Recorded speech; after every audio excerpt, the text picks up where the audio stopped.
The reason we blame victims has a lot to do with moral values, human psychology, but also grammar? No matter what bad thing happens to you, whether you get your wallet stolen, get food poisoning, or have a tree branch fall on your parked car, you can be certain someone, somewhere is going to blame you for what happened. They'll say things like, well, you should have put your wallet in a different pocket.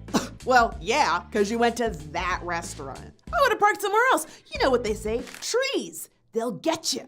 And this pattern has a name. It's called victim blaming. And to help us understand the psychology of what's going on, let's use the show 13 Reasons Why as an example. Now, as we've discussed before, the show is not without its problems, but it has brought something interesting to light. In a recent interview, Alicia Bowe, who plays Jessica on the show, talked about the fans' reactions to her revelation that her character was the victim of sexual assault. Here's what she said. I thought everyone would sympathize with Jessica because of what she's been through, but basically people are slut-shaming Jessica. They're calling her a bitch and saying she deserved it, and Jessica shouldn't be that drunk at a party. You hear that? The guy who assaulted her isn't the problem, it's that Jessica shouldn't have gotten drunk, which is victim blaming 101. And oh, how I wish that I only had this fictional example of victim blaming, but in reality, this happens to sexual assault victims all the time. So why do people do this?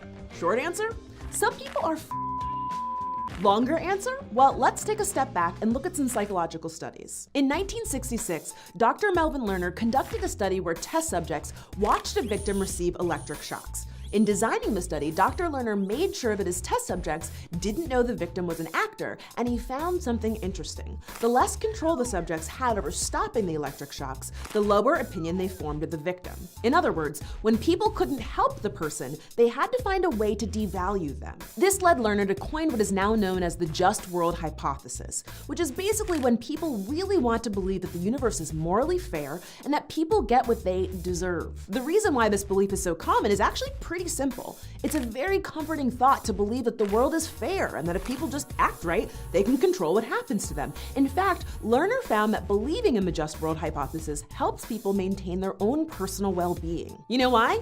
Because it sucks to accept that terrible things just happen sometimes and there's nothing you can do about it. And while I'm not going to defend people who victim blame, accepting that bad things happen for no good reason is actually kind of terrifying because it means accepting the possibility that something awful could happen to you or the people you care about. Instead, it's much easier to say what someone should have done in a situation where you already know the terrible outcome. Basically, anytime you hear someone or yourself say anything that starts with, she should have blank, if only he had blank, if she hadn't done blank, if I were in that situation, I would have blank, they're blaming the wrong person. And a big part of the reason why is because they're talking about the wrong person. And this can be fixed with basic grammar.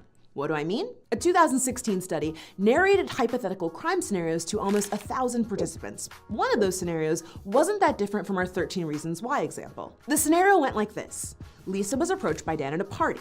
Dan gave Lisa a drink spiked with Rohypnol. Later that night, Lisa was assaulted by Dan. And what they found was that framing the story from Lisa's perspective made people more likely to blame her for not avoiding the assault. But they also found something very helpful. When they changed the sentence structure and focused on the perpetrator of the crime, people were significantly less likely to blame the victim. So by simply changing the wording to Dan approached Lisa at a party, Dan gave Lisa a drink spiked with Rohypnol, later that night Dan assaulted Lisa, people were less focused on Lisa and what she should have done, and they were more likely to blame Dan for, committing a crime. Basically, by shifting the grammatical focus from the victim to the perpetrator, our brains are more likely to zero in on the actions of the criminal. Hey, journalists, police officers, lawyers, school administrators, are you listening?